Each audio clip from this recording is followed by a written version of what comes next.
Nous voici de retour de cette petite pause et nous accueillons Prince Zakaron. Bon après-midi. Bon après-midi. Heureuse de te retrouver dans le cadre de cette émission Exclusivité. C'est un plaisir pour moi d'être sur ce plateau. Ok. Alors, les téléspectateurs qui peuvent nous regarder se demandent qui pourrait bien être Prince Zakaron, d'où vient-il et quelles sont ses origines? Bon, Prince Zakaron, c'est pas grand-chose. Je suis né dans la région de l'extrême nord et j'ai grandi dans la région du nord. J'ai passé la plupart de mon temps à Garoua, là où j'ai grandi et j'ai connu la musique. Et la musique, c'est un héritage pour moi parce que c'est à Garoua que j'ai appris la musique grâce à mon père qui m'a donné les bases avec les instruments, la guitare. Et c'est à base de ça que bon, je me suis émancipé dans la musique et j'ai évolué dedans. Prince Zakaron qui est nordiste et il faut dire que ton père, bien qu'étant musicien, il est aussi un pasteur. Comment est-ce que tu peux nous expliquer ça? Nordiste d'origine mais pasteur, comment c'est possible? Bon, c'est un peu particulier quand même, mais bon, mon père est originaire du Nord et il y a eu beaucoup de difficultés pour que, en fait, il devienne ce pasteur qu'il est actuellement. Donc, ça n'a pas été facile, mais avec le temps, il s'est habitué avec son ministère et du coup, les difficultés ça ne pèse plus trop sur lui. Ok. Et j'aimerais savoir, étant donné que ton père est pasteur, est-ce que toi, tu as été bien implanté dans la culture nordiste? Parce que là, on quitte des musulmans au christianisme. Bon, j'y suis né. Du coup, bon, en fait, c'est devenu naturel de m'habituer avec la culture. La culture, bon, je l'ai intégrée en moi. Et en même temps, comme je suis né, j'ai trouvé une famille déjà bâtie sur la foi chrétienne. Je me suis aussi adapté aussi à ces deux, en fait, ces deux situations. Et bon, je n'ai pas trop de difficultés, je vis ça aisément quand même. Je rends grâce à Dieu pour ça. Mais dans la famille, tout se passe bien. On accepte que ton père est pasteur, que tes parents sont pasteurs. En fait, tout se passe bien, étant donné qu'on connaît un peu la culture des nordistes. Bon, tout se passe bien, je ne peux pas dire ça, mais il y a des petites difficultés. Mais en fait, ça ne pèse pas trop et du coup, ça devient naturel pour lui d'exercer son ministère. Mais il y a quand même des difficultés. On ne parvient pas trop à accepter, en fait, dans cette région-là, comment un musulman peut devenir pasteur, tout ça. Donc, il y a des difficultés, mais je pense qu'il y a plus d'avantages qui pèsent que les difficultés. Toi qui as grandi dans les deux milieux, tu les côtoies très bien. Est-ce qu'il y a une différence entre Mohamed et Jésus-Christ? Bon, sur le côté chrétien, en fait, il y a une grande différence parce que Jésus-Christ, il est Dieu, en fait, pour les chrétiens. Et du côté musulman, Jésus-Christ ne peut pas être Dieu puisqu'il est homme et tout. Et du coup, les musulmans considèrent Jésus comme un simple prophète, en fait. Donc, il y a une grande différence dans ces deux points de vue. Et comment est-ce que vous concevez Mohamed, puisqu'on dit que Jésus-Christ est un homme? Ça veut dire que Mohamed, c'est un esprit, n'a jamais existé en fait. Justement, ils disent que Mohamed, c'est un prophète, tout comme Jésus. En fait, Jésus et Mohamed sont dans le même paquet puisque ce sont des hommes. Ils sont venus annoncer une nouvelle précise. Donc, On accepte plus Mohamed que Jésus-Christ. Il y a Jésus-Christ dans la région musulmane. En fait, il s'appelle Issa là-bas. Il s'appelle Issa. Et on l'accepte en fait comme prophète, comme un envoyé de Dieu. Il est reconnu, mais il n'est pas reconnu comme Dieu et fils de Dieu. Parce que Dieu, selon eux, Dieu n'a pas enfanté et ne peut enfanter. Donc, du coup, il devient homme et simplement un prophète. Et ainsi, si on veut bien comprendre l'histoire, ça veut dire que la Bible et le Coran, c'est deux choses tout à fait différentes. Oui, c'est deux choses tout à fait différentes, mais quand on essaie de voir plus en profondeur, on voit plus les histoires de l'Ancien Testament qui sont plus dans le Coran, avec les noms Abraham dans la Bible comme Ibrahim là-bas, Joseph, Youssoufa. Donc, en fait, c'est plus Ancien Testament et le Nouveau Testament, ce n'est pas trop reconnu dans le Coran. D'accord. Telle est la différence que nous faisons entre la Bible et le Coran. Étant donné que tu es un musicien et ton père également est un musicien, est-ce que tu as appris à jouer des instruments traditionnels comme modernes? Oui, oui. Bon, j'ai débuté même avec les instruments traditionnels, avec notre guitare qu'on appelle là-bas chez nous le garaya. C'est une guitare qui peut être tantôt à 2 fils, tantôt à 3 fils. Donc, il y a aussi le tam-tam qu'on appelle kalangu. C'est souvent ce que les musiciens la jouent dans la cour du roi, souvent, et tout ça. Et j'ai appris un peu, bon, je ne suis pas très professionnel dedans, mais j'ai appris un peu à toucher et c'est à base de ça que, bon, je me suis introduit dans les instruments modernes aussi.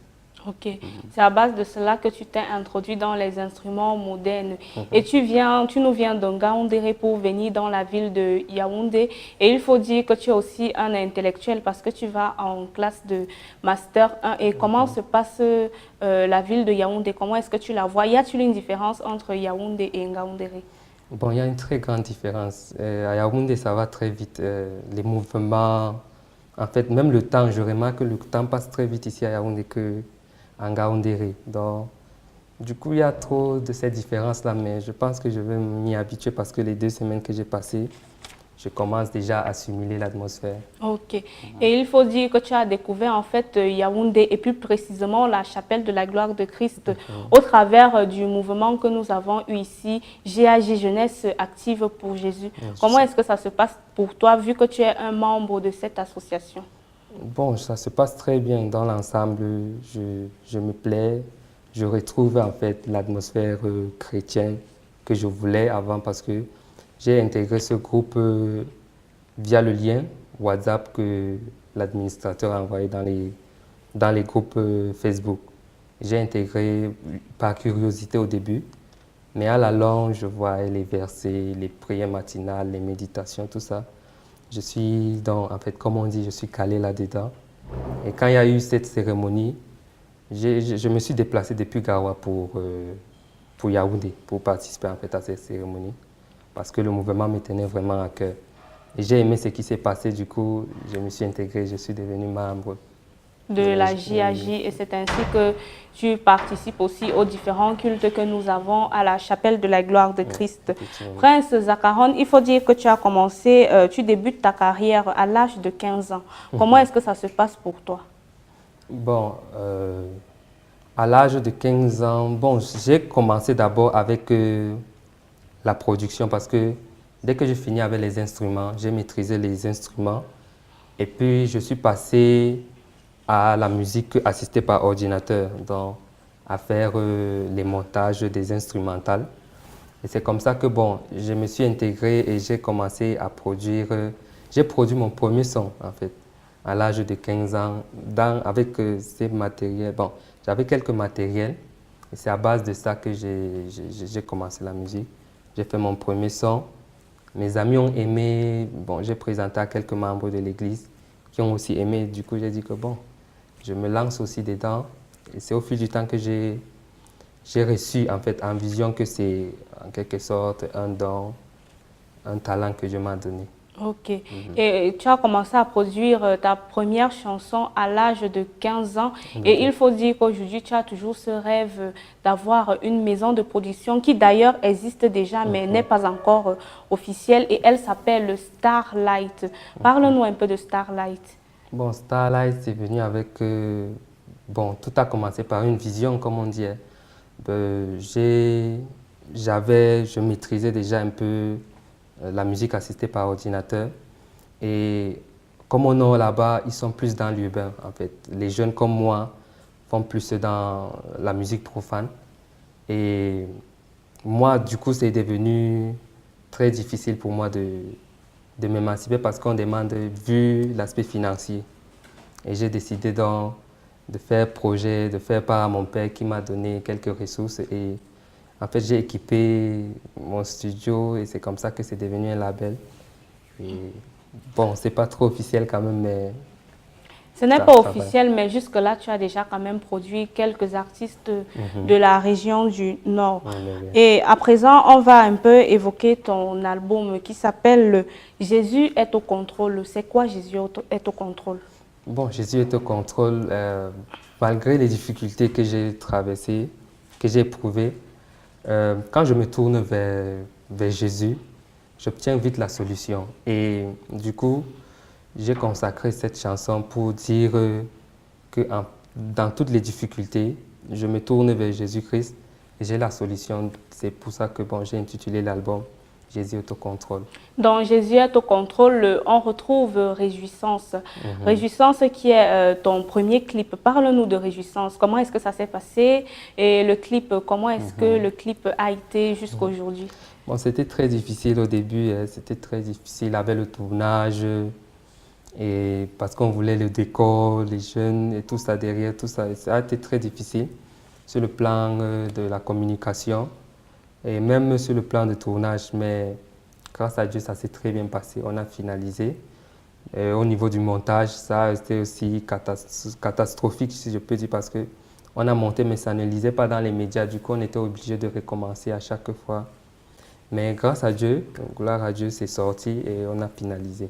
Ok, parce que pour faire du bon travail, il y a beaucoup d'efforts et c'est au bout de l'effort que l'on parvient à avoir un travail en bonne et en due forme. Alors, Réjouissance qui est déjà partout dans les réseaux sociaux, notamment sur YouTube.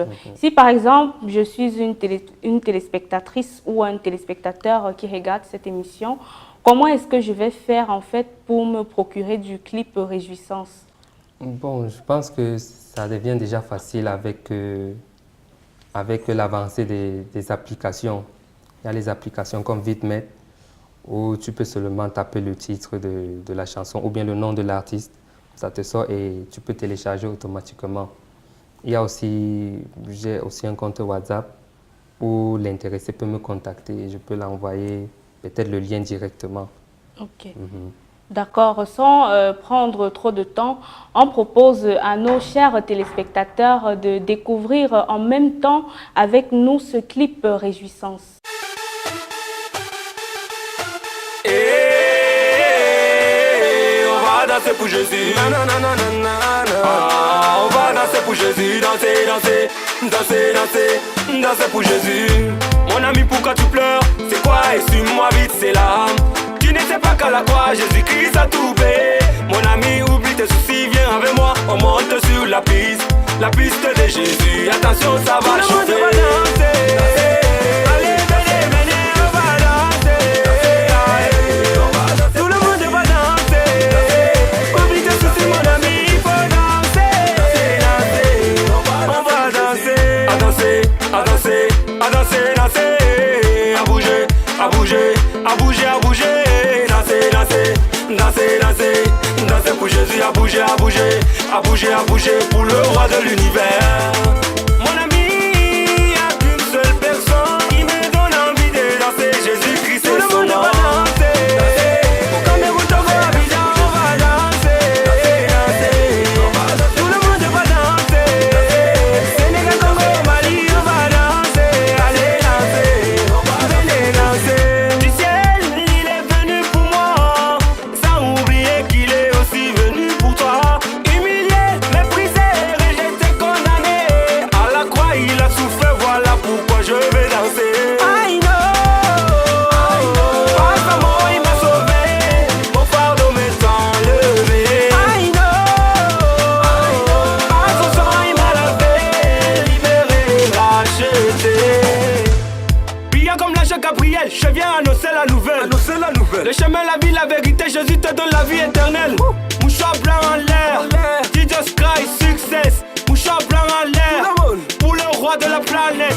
Dans mon cœur, Elohim, tu es éternel. Lucifer, quand tu passes dans ma poubelle. Papa God, de mon tout, car avec toi, oui, je me sens fort. Avec toi, j'irai au bout, lui à tes côtés, je me sens fort.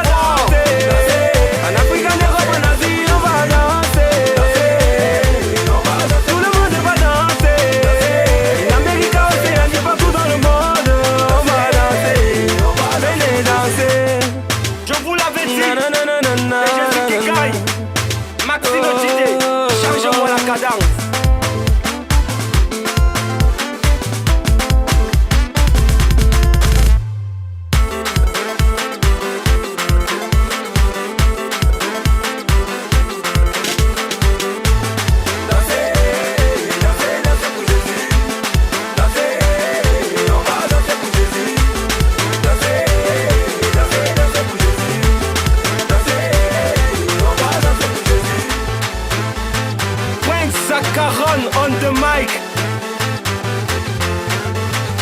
De retour sur ce plateau, chers téléspectateurs, pour ceux qui viennent de nous rejoindre, vous suivez bel et bien votre émission Exclusivité et nous sommes en compagnie de cet artiste-là, Prince Zakaron, qui nous a proposé le titre Réjouissance.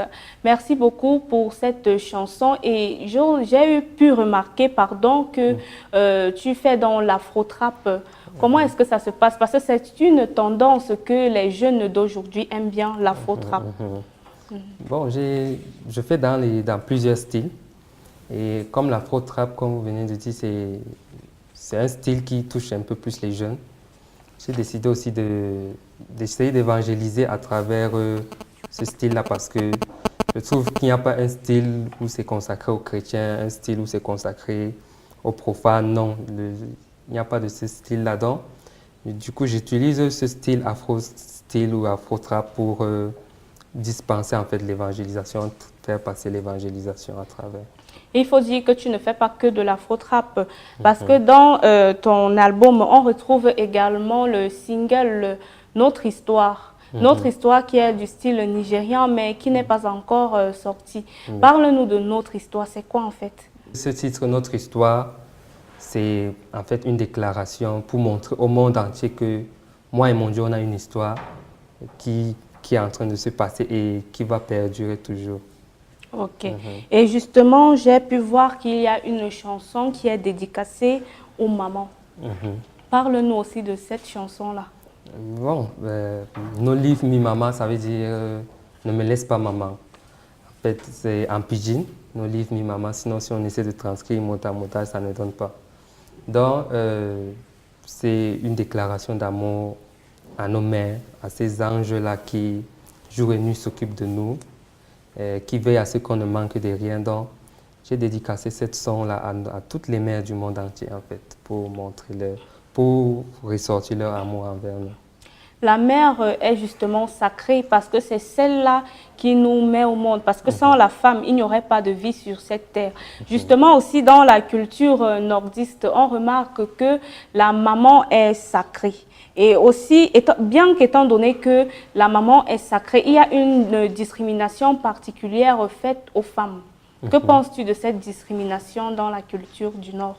Bon, je pense qu'en fait, c'est une culture qui a trop duré. En fait, c'est depuis l'époque dont la femme n'a pas droit à la parole quand les hommes sont là. La femme n'a pas droit de sortir sans son foulard. La femme n'a pas droit. En fait, il y a beaucoup de discrimination, comme vous dites. Donc, qui est là, en fait, qui est toujours là, qu'on essaie toujours de fonctionner à base de cela. Donc, je pense qu'en fait, c'est la base même de la culture nordique. Donc, on s'y fait. Ok.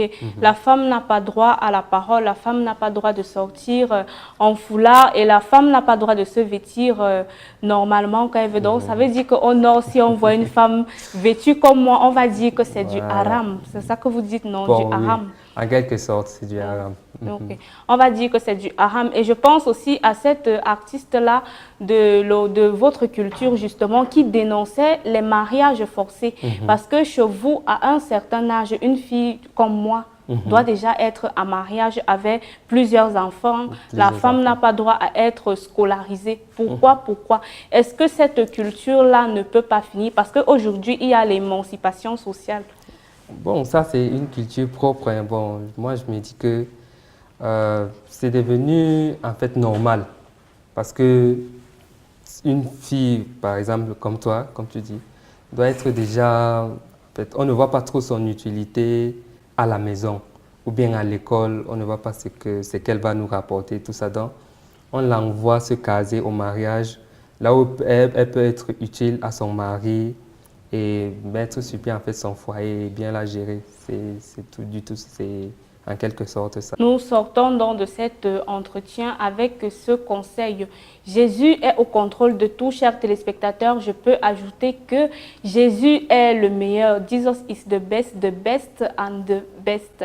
Prince Zakaron, nous te disons merci d'avoir pris ton temps pour passer à l'émission Exclusivité. Étant donné que tu es un jeune, que le Seigneur t'élève et permet que tu aies cette maison de production. Amen. Chers téléspectateurs, c'est ici la fin de cette émission exclusivité.